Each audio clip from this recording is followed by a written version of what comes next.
Hi Year 6, I'm going to carry on the reading from chapter 9 of Room 13. I hope you're really enjoying the story so far, as much as I am anyway. So, chapter 9, they got back in plenty of time for tea, which was eggs, chips and sausages with Swiss roll and ice cream for pudding. Afterwards, everyone went upstairs to put on tracksuits and trainers. Mrs. Marriott was taking them for a game of rounders on the sands. Lisa would be missing out because of the apologies she had to write. Gary Bazzard's room was one floor below Fliss's, number 7.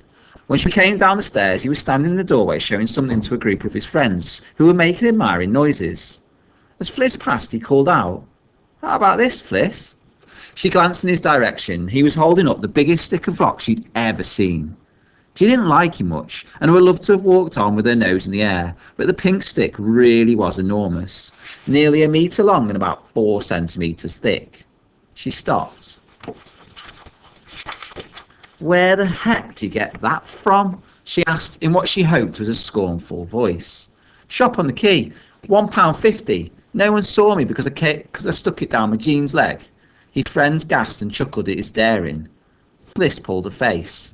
"You're nuts! £1.50? I wouldn't give you 50 pence for it. You wouldn't get the chance. It'll rot your teeth, so there." "You're only jealous." "I'm not. I hope Mr. Hepworth catches you and hits you on the head with it." It was a good game of rounders. It was more fun than it might have been, but because the tide was coming in, the strip of stand they were playing on grew narrower and narrower. People kept hitting the ball into the sea, and some of the fields had to play barefoot so they could retrieve it. Finally, the pitch became so restricted that play was impossible. They wrapped up the game, retreated to the top of one of the concrete buttresses, which protected the foot of the cliff, and sat watching the tide come in. Cocoa and biscuits were served in the lounge at 8:30.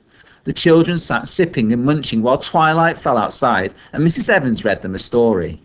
Lisa came down with her written apologies.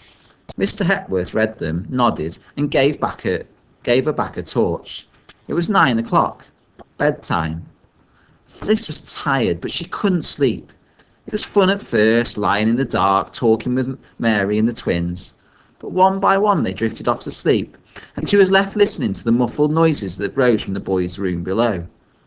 After a while these too stopped, and there was only the occasional creak and the rhythmic shush of the sea. She lay staring at the ceiling, waiting for her eyes to get tired. If the lids grew heavy enough, they'd close, and then she'd drift off. She wouldn't even know she was lying in the dark, and when she woke up it would be morning, and the first night, the worst night, would be over. Phantom lights swam across her field of vision lazily like shoals of tiny fish. She watched them, but they failed to lull her, and presently it came to her that she would have to go to the bathroom. She listened. If somebody else was awake somewhere, it would be easier. A boy on the floor below, perhaps, or one of the teachers. She looked at her watch. 23:56. 4 minutes to midnight. Surely somebody was still about. The Wilkinsons locking up for the night, or Mr. Hepworth making a final patrol. Silence. In all the world, only Fliss was awake. She listened to the steady breathing of the other 3 girls. Why couldn't one of them been a snorer? If somebody had been snoring, she could have given them a shake. A policeman going by outside would be better than nothing. His footsteps might make her feel safe. But there was no policeman. There wasn't even a car. The bed creaked as she sat up and swung her legs out. She listened. Nothing. The steady breathing continued. She hadn't disturbed anybody. Perhaps she'd have to put the light on to find the door that would wake them up, but no. There was no moonlight, and the curtains were thin, and she could see quite clearly. It would be most unfair to wake them with the light. She stood up and crept towards the door. There was sand in the carpet. A floorboard creaked, and she paused, hopefully. One of the twins stirred, mumbling, and Fliss whispered, "Maureen? Joanne?" But there was no response. She opened the door a crack and looked out.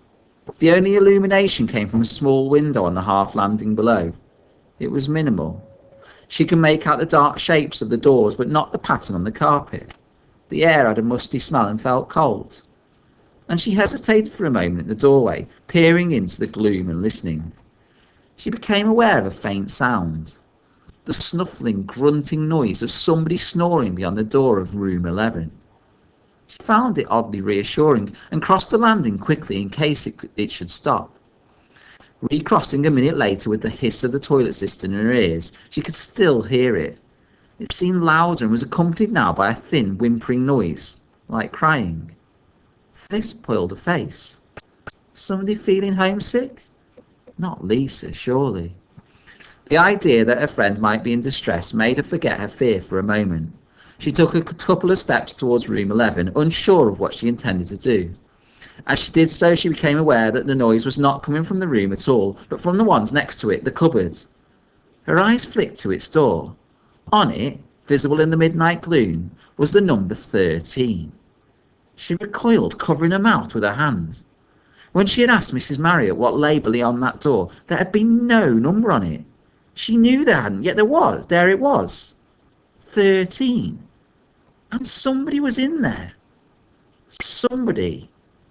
Or something. She backed away. The hissing of the cistern dwindled and ceased. The other sounds continued, and now the whimpering was more persistent, and the snuffling had a viscous quality to it, like a pig rooting in mud. She retreated slowly, holding her breath. When she reached the doorway of her own room, she backed through it, feeling for the doorknob and keeping her eyes fixed on the door of room 13. Once inside, she closed the door quickly, crossed to her bed and lay staring at the ceiling while spasms shook her body. Much later, when the shivering had stopped and she was drifting to sleep, she thought she heard stealthy footsteps on the landing, but when she woke at 7 with the sun in her face and all her friends' excited chatter in her ears, she wondered whether she might just have dreamt it all. Chapter 10. They gathered in the lounge after breakfast. Mr. Hepworth had fixed a large map of the coast to the wall. He pointed. Here's Whitby, where we are, and here, he slid his finger northward along the coastline, is Staithes, where the coach will drop us this morning. Say Staithes used to be an important fishing port like Whitby, and there are still a few fishermen there, but it is quite a quiet village now. Captain Cook worked in a shop at Staithes when he was very young, before he decided to be a sailor. Will we be going in the shops, sir? No, Neil Atkinson, we will not. Unfortunately, it was washed away by the sea a long time ago. However, if we are lucky, we might see a ghost. There was gasps and exclamations at this. Captain Cook's ghost, sir? Asked James Garside. The teacher shook his head, smiling. No, James, not Captain Cook's. A young girl. There's a dangerous cliff at Staithes, a crumbling cliff, and the story goes that when this girl was walking under it one day, a chunk of rock fell and decapitated her. Who knows what decapitated means? Yes, Stephen Jackson? Sir, knocked her cap off, sir. No, Michelle Webster? Squashed her, sir? Closer, but not right. Ellie Mae Sunderland? Sir, knocked her head off, sir. Correct. He leaned forward, peering at the girl through narrowed eyes. Are you all right, Ellie Mae? You look a bit pasty. Yes, sir. Are you sure? Yes, sir. Right. Well, there's a bridge over a creek at Staithes, and that's where the headless ghost has been seen. We'll be having a look around the village, then walking along the cliff-top path to Brunswick Bay. That's here. He jabbed at the map again. A boy raised his hand. What is it, Robert Fields? How far is it, sir? The teacher shrugged, smiling. Just a few miles. We'll find somewhere to eat. Our packed lunches on the way, and the coach will be waiting at Brunswick to bring us back here. Right, it's a lovely sunny morning, so let's get started. Lisa saved Fliss a seat on the coach. As they roared along the coast road, she said, We stayed awake ever so late in our room last night, talking, telling jokes and that. It was brilliant. You were all asleep before midnight, though, said Fliss. How do you know? I passed your door at midnight. There wasn't a sound. Hang on, what were you doing passing our door at midnight? I went to the toilet, or at least I think I did. How do you mean, you think you did? Don't you know? Fliss pulled a face. No, it's all mixed up with that horrible dream I had. What was it about, your dream? Fliss told a friend about the strange noises that seemed to come from the linen cupboard, the number 13 on the door, the footsteps she thought she'd heard later. It all seems so real, Lisa.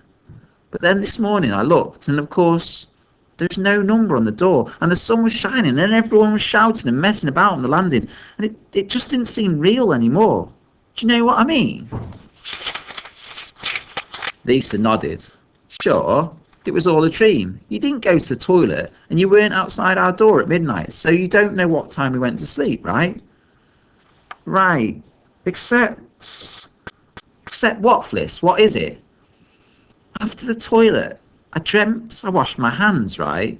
And it was one of those spurty taps where the water comes all out at once and goes everywhere. Some went on the floor, quite a lot in fact.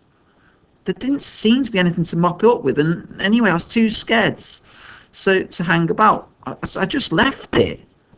Lisa shrugged. Dream water in a dream bathroom. So what are you worried about? Fliss looked at a friend.